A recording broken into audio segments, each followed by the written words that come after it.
Bashkia Libohov ka aplikuar zyrtarisht për lejen e ndërtimit që do të mundësoj restaurimin e kullës së Sahatit, një ndër monumentet më të rëndësishme të trashëgimisë kulturore të qytetit.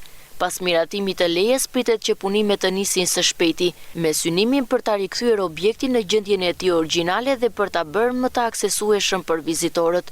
Kulla e Sahatit është një ndër pikat më të vizituara të Libohovës, duke tërhequr interes të lartë nga turistët të vendas dhe të huaj. Restaurimi i saj pritet të rrisë më tej vizitueshmërinë dhe të pasurojë ofertën kulturore dhe historike të zonës. Ky monument i trashëgimisë mbetet një simbol identitar i qytetit dhe një ndalesë e domosdoshme për çdo vizitor.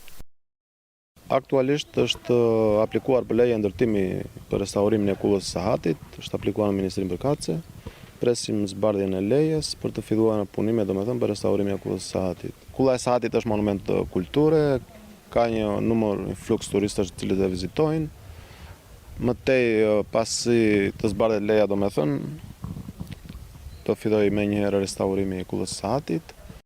Në kuadër të projektit parashikohet edhe ngritja e një godine që do të funksionojë si qendër për hiking, duke bërë pikën orientuese për të gjithë të apasionuarit pas sportit dhe eksplorimit të natyrës.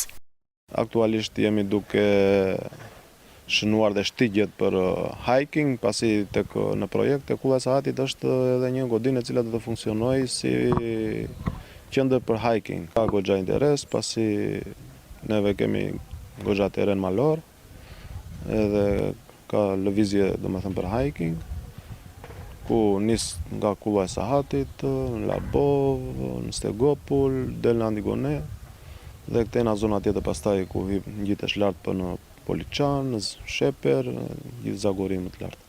Paralelisht Bashkia Libohov po vijon shënimin e shtigjeve të hiking me qëllim krijimin e një rritjeje të qartë të sigurt për vizitorët, duke e kthyer zonën në një destinacion të plot për turizmin natyror dhe aventurier.